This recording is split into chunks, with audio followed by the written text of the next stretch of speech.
ጤና ይስጥልን ተመልካቾች እንደምን አምሽታችኋል። ለኢትዮጵያ መስዋዕት ወደ ያዝናቸው የስፖርት ጉዳዮች እናልፋለን። ሲንቄ ባንክ አጋራችን ነው፣ እናመሰግናለን። ወደ ቀዳሚው የሀገር ዜናችን እናልፋለን።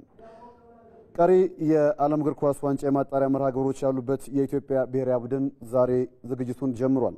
አሰልጣኝ መሳይ ተፈሪ ብሔራዊ ቡድኑ ከጊኒ ቢሳውና ቡርኪና ፋሶ ጋር ላሉበት ጨዋታ ለ20 ተጫዋቾች ጥሪ ማድረጋቸው የሚታወስ ነው። 19 ተጫዋቾች በዛሬው መጀመሪያ ልምምድ ላይ መገኘታቸውን ሶከር ኢትዮጵያ በድረገጹ ላይ መረጃውን ይፋ አድርጓል። አስቀድሞ ጥሪ ከደረገላቸው ተጫዋቾች ውስጥ ግብ ጠባቂው አቡበከር ኑራና ተከላካዩ ያሬድ ካሳዬ ጉዳት ያስተናገዱ በመሆናቸው የኢትዮጵያ ንግድ ባንክ ግብ ጠባቂ ፍሬው ጌታውን እንዲሁም የመስመር ተከላካዩ አብዱል ሰላም የሱፍ በመተካቸው የዋሊያውን ስብስብ ተቀላቅለዋል። በአዲስ አበባ ስታዲየም በነበረው በዛሬው ልምምድ ላይ ይታገሱ ታሪኩ፣ ኬኔዲ ከበደ፣ ዋንጫ ቱትና በረከት ካሌብ ለመጀመሪያ ጊዜ ለብሔራዊ ቡድኑ ጥሪ ደርሷቸው ልምዳቸውን ማከናወናቸውም ተገልጿል። የኢትዮጵያ ብሔራዊ ቡድን በሩዋንዳው አምሃሩ ስታዲየም መስከረም 28 ከጊኒ ቢሳው ጋር እንዲሁም ኡጋዱጉ ላይ ደግሞ ከቡርኪና ፋሶ ጋር ጥቅምት 2 ጨዋታውን የሚያደርግ ይሆናል። ሰባተኛው የካፍ ጠቅላላ ጉባኤ በመጪው ሰኞ በኪንሻሳ ይደረጋል።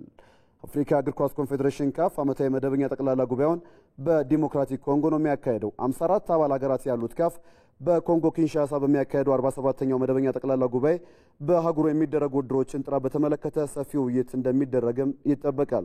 በቅርብ ከደረጉ የፍጻሜና የማጣሪያ ውድድሮች በመነሳት በሁለቱም ጾታዎች እንዲሁም በወጣቶች የሚደረጉ ውድድሮችን ደረጃ መመዘን፣ የዳኝነት፣ የመሰረተ ልማትና የክለብ ላይሰንሲንግ በአጠቃላይ የእግር ኳስ ልማትን በተመለከተ በስፋት ውይይት ይደረግባቸዋል ተብለው ከተያዙ አጀንዳዎች መካከልም ዋናዎቹ ናቸው። ወደ ውጭ የስፖርት መረጃዎቻችን ስናልፍ የ2025-26 የአውሮፓ ሻምፒዮንስ ሊግ የሁለተኛ ዙር ጨዋታዎች ዛሬ ሲካሄዱ የቤኔፊካው አሰልጣኝ ጆዜ ሞሪኒዮ ወደ ስታንፎርድ ብሪጅ ተመልሰው ከቀድሞ ክለባቸው ቼልሲ ጋር የሚያደርጉት ጨዋታ ተጠባቂ ሆኗል። ሪያል ማድሪድ ወደ ካዛኪስታን በመጓዝ ከካሬት ጋር ይጫወታል። ህሊና ዳነ ተጨማሪ አላት። በአውሮፓ ቻምፒየንስ ሊግ ሁለተኛ ጨዋታ ቼልሲ በሜዳው ስታንፎርድ ብሪጅ የፖርቹጋሉን ቤኒፊካ ያስተናግዳል። ባለፈው ወር ከቱርኩ ክለብ ፌነርባቼ ከተሰናበቱ በኋላ ቤኒፊካን የተረከቡት የቀድሞው የሰማያዊዎቹ አሰልጣኝ ጆዜ ሞሪኒዮ ወደ ቀድሞ ቤታቸው የሚመለሱበት ጨዋታ በምሽቱ ተጠባቂ ሆኗል። በቼልሲ ታሪክ ስኬታማው አሰልጣኝ ሞሪኒዮ በሁሉም ውድድሮች ከቼልሲ ጋር ባደረጓቸው 14 ግጥሚያዎች ማሸነፍ የቻሉት አራቱን ብቻ ሲሆን የለንደኑ ክለብ በበኩሉ ከቤኒፊካ ጋር ያደረጋቸውን 4 ጨዋታዎች ማሸነፍ ችሏል። ቼልሲ ትልቅ ክለብ እንዲሆን አድርጌያለሁ፣ ክለቡም እኔን ትልቅ አሰልጣኝ እንደሆን ረድቶኛል ያሉት ሞሪኒዮ ነገር ግን አሁን የቤኒፊካ አሰልጣኝ በመሆኔ ለንደን የደረስኩት ለማሸነፍ ነው የሚል ሀሳባቸውን ሰጠዋል። ከቼልሲ ጋር የአውሮፓ ቻምፒየንስ ሊግና የፕሪሚየር ሊግን ዋንጫ ማሸነፍ እንደሚችሉ ተስፋ እንዳላቸው ከዛሬው የቤኒፊካ የቻምፒየንስ ሊግ ጨዋታ በፊት ከጋዜጠኞች ጋር ባደረጉት ቆይታ የተናገሩት የሰማያዊዎቹ አሰልጣኝ ኤንዞ ማሬስካ በበኩላቸው አሰልጣኝ ጆዜ ሞሪኒዮን መግጠም ለኔ ትልቅ ነገር ነው፣ እሱ የቼልሲ ብቻ ሳይሆን የሌሎች ክለቦችም ታሪካዊ ሰው ነው ሲሉ ተናግረዋል። ቤኒፊካን ከተረከቡ በኋላ ካደረጓቸው 3 ጨዋታዎች 2ቱን አሸንፈው በአንዱ ነጥብ የተጋሩት ሞሪኒዮ ምሽት በስታንፎርድ ብሪጅ በሚደረገው ጨዋታ ሰማያዊዎቹን እንደሚፈትኑ ሲጠበቅ ከባለፉት 5 ጨዋታዎች በ3ቱ የተሸነፈው ቼልሲ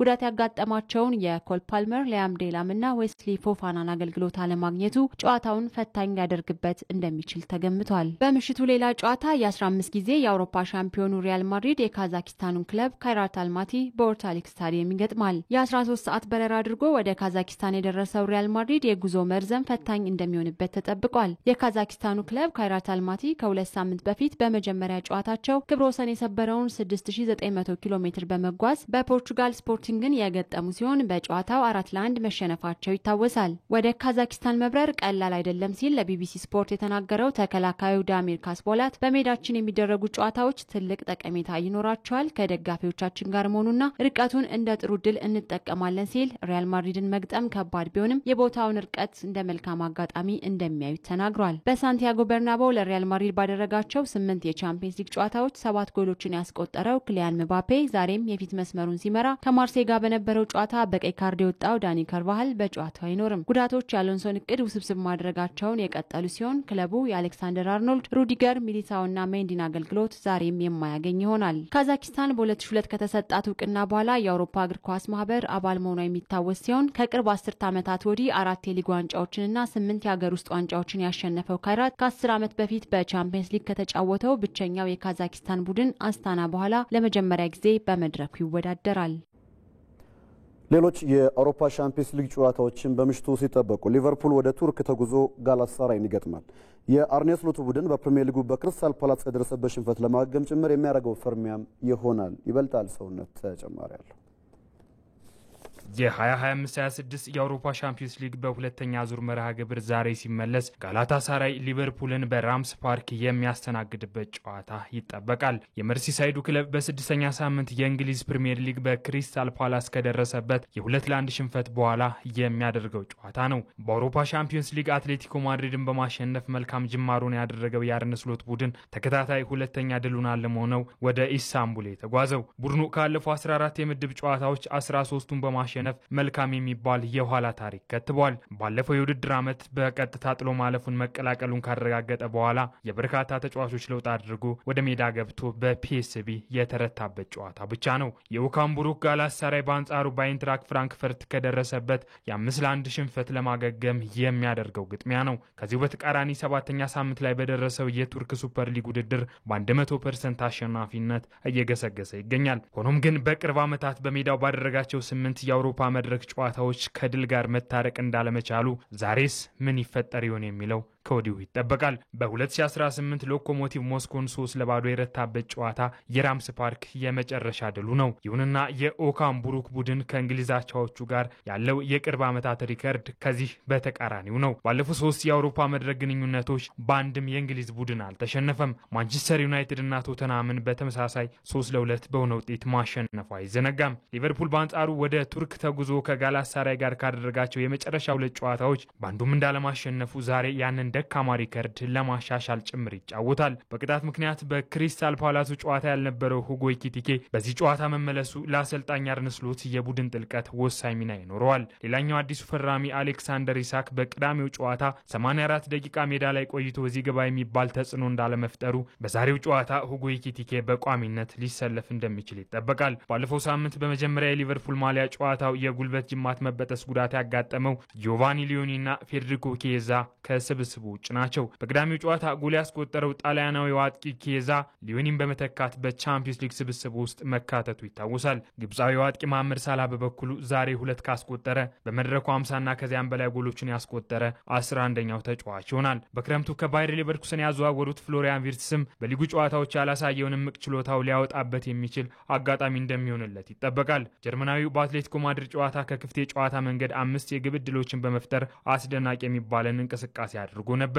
ከባለፈው የውድድር ዓመት ወዲህ በዚህ ረገድ ቪርትስን የሚስተካከል ተጫዋች የለም። በአንጻሩ የጋላታሳራይ ዋነኛ የፈጠራ መነሻ ኤልካይ ጉንዶሃን ሆኖ ቀጥሏል። ጀርመናዊው በአይንትራክ ፍራንክፈርት በተሸነፉበት የመጀመሪያው ጨዋታ 4 ዕድሎችን ፈጥሯል። ከዣንሰሪና ከሊዮኔል ካሮል ቀጥሎ በመጀመሪያ የጋላታሳራይ ጨዋታው ብዙ ዕድሎችን የፈጠረ ተጫዋችም ሆኗል። የቀድሞ የማንቸስተር ሲቲ አማካይ በፕሪሚየር ሊጉ ሊቨርፑልን በሚገባ ያውቀዋል። ማሪዮ ለሚና፣ ሌሮይ ሳኔና ዳቪንሰን ሳንቼዝም በኦካምቡሩክ ስብስብ ውስጥ የሚገኙ ከዚህ ቀደም በፕሪሚየር ሊጉ ከሊቨርፑል በተቃራኒ ሆነው የተጫወቱ ተጫዋቾች ናቸው። በጉዳት ምክንያት በአዲሱ የውድድር ዓመት 1 ጨዋታ ብቻ ያደረገው አጥቂው ቪክተር ኦሲምን ዛሬ እንደሚመለስ ተነግሯል። ናይጄሪያዊው አርብ ዕለት አላኒያ ስፖርን 1-0 ባሸነፉበት የሱፐር ሊግ ጨዋታ በመጨረሻ 5 ደቂቃዎች ተቀይሮ ገብቶ ተጫውቷል። ዛሬ የሚሰለፍ ከሆነ በሚታወቅበት አካላዊነቱ የመጨረስ ችሎታና የአየር ላይ የበላይነት ለሊቨርፑል የተከላካይ መስመር ፈተና ሊሆን እንደሚችል ይገመታል። ሊቨርፑል በበኩሉ ባለፉ የሊግ ጨዋታዎች እንዳደረገው ሁሉ ዛሬስ ባለቀ ሰዓት አስቆጥሮ ሙሉ 3 ነጥብ ያሳካ ይሆን ወይ የሚለው ተጠባቂ ነው። ቡድኖቹ ካደረጓቸው ያለፉ 3 የእርስ በርስ ግንኙነቶች እኩል 1-1 አሸንፈዋል። በ2002 የውድድር ዘመን በምድብ ማጣሪያ 0-0 ከተለያዩ በኋላ በ2006 በድጋሚ ተገናኝተው ጋላታሳራይ 3-2 ማሸነፉ አይዘነጋም። ከ19 ዓመት በፊት በዚህ ሳምንት የራፋ ቤኔቲዝ ቡድን በፒተር ክሮች የመቀስ ምት ጎል ያሸነፈበት የመጨረሻ ግጥሚያም እንዲሁ። በሌሎች ስታዲየሞች አታላንታ ከክለብ ብሩጅ፣ አትሌቲኮ ማድሪድ ከኢንትራክ ፍራንክፈርት፣ ቦዶ ግሊምት ከቶተናም፣ ቼልሲ ከቤኔፊካ፣ ኢንተር ሚላን ከስላቪያ ፕራግ እንዲሁም ካይራት አልማቲ ከሪያል ማድሪድ ይጫወታሉ። የአርሰናሉ የመሃል ተከላካይ ዊሊያም ሳሊባ ከሰሞኑ በመድፈኞቹ ቤት እስከ 30 ድረስ የሚያቆየውን ውል መፈረሙ የሚታወስ ነው። ለመሆኑ ባለፉት 2 የውድድር ዓመታት ምርጥ ብቃቱን ያሳየው ተከላካይ ውል ማራዘም ለአርሰናልና ሚኬል አርቴታ ምን ትርጉም ይኖረው ይሆን? ዮሴፍ ሽምዬ ተጨማሪ ይዞበታል። እግር ኳስን በአጥቂነት ነበር የጀመረው። አሁን ደግሞ ውጤታማ አጥቂዎች እንኳን የማያልፉት ምርጥ ተከላካይ ሆኗል። በፈረንሳይ ቦንዴ እያለ በስንፍና የሚወቀሰው ሰው ዛሬ የመድፈኞቹ ሁነኛ የኋላ ደጀን ሆኗል። እሱ ካለ የተጋጣሚ ቡድን አጥቂዎች አያስፈሯቸውም። ከሰሞኑም ለተጨማሪ 5 ዓመታት በኤምሬትስ ለመቆየት አዲስ ውል ማሰሩ ደግሞ የክለቡን ደጋፊዎች አስፈንድቋል። በአሁኑ ወቅት ዓለማችን ላይ ካሉ ምርጥ የመሃል ተከላካዮች መካከል አንዱ የሆነው ዊሊያም አንድሬ ጋብርኤል ሳሊባና እግር ኳስ የተዋወቁት በሰሜናዊ ፓሪስ በሚገኘው ቦንዴ በተሰኘው ክለብ ነው። ኪሊያን ምባፔን ጨምሮ ታላላቅ ተጫዋቾችን ባፈራው ቦንዴ ሳሊባም እግር ኳስን የጀመረው የአጥቂ ስፍራ ተጫዋች በመሆን ነበር። የአሁኑ ታታሪ ተከላካይ ያኔ ሰነፍና ግዴለሽ እየተባለ ይወቀስ እንደነበረም ይናገራል። በ6 ዓመቱ ቦንዴን የተቀላቀለው ሳሊባ እስከ 13 ዓመቱ ድረስም በዚሁ ክለብ ቆይቷል። ከቡድኑ ጋር በርካታ ዋንጫዎችን አሸንፏል። ብዙ ግቦችንም ማስቆጠር ችሎ ነበር። ለሀገሩ ፈረንሳይ ደግሞ ከ16 ዓመት በታች ብሔራዊ ቡድንን ጨምሮ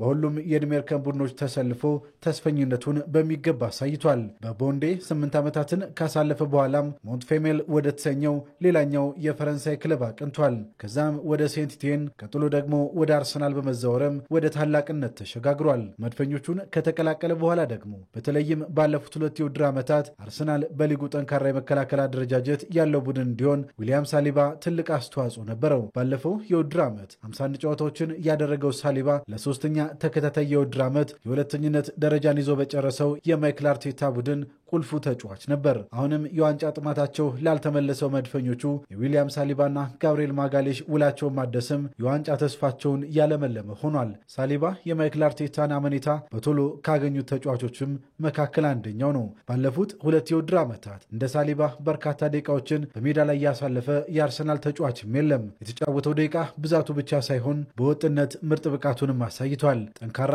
ተክለ ሰውነት፣ የአየር ላይ ኳስ ውጤታማነት፣ መልሶ ማጥቃትን የሚያከሽ ፍጥነት ሳሊባ ሁሉም አሉት። ስጋቶችን ቀድሞ የሚያነብበት ብቃቱም የተለየ ነው። ከኳስ ውጪ እንቅስቃሴው ውጤታማ ነው። 1-1 ግንኙነቶችንም በቀላሉ ያሸንፋል። በ2023 የውድድር ዘመን የአርሰናል የዋንጫ ጉዞ የተጨናገፈው የቁልፍ ተጫዋች ጉዳት ሲያጋጥመው እንደነበረም ልብ ይሏል። ውጤታማው ተጫዋች ሪያል ማድሪድን ጨምሮ በርካታ ታላላቅ ቡድኖች እየፈለጉት በኤምሬትስ ለመቆየት ተጨማሪ ውል ማሰሩም ታዲያ ለአርሰናል በእጅጉ ጠቃሚ ነው። ለዚህም የመድፈኞቹ የስፖርቲንግ ዳይሬክተር አንድሪያ ቤርታ ምስጋናና አድናቆት እየጎረፈላቸው ይገኛል። ተጫዋቹ ገና 24 ዓመቱ ላይ እንደመሆኑም ገና ብዙ የሚደምቅበት ጊዜ አለው። ሳሊባ ሲኖር የሚፈጥረው ተጽዕኖ፣ ሲጎዳና በቅጣት ሳይሰለፍ ሲቀር ደግሞ የሚፈጥረው ክፍተትም በሚገባ ታይቷል። መድፈኞቹም ወደ ቀደመ ስኬታቸው ለመመለስ በሚያደርጉት ጥረት ውስጥ የሳሊባ ከክለቡ ጋር መቆየት በእጅጉ ጠቃሚ እንደሆነ የሚያጠያይቅ አይደለም።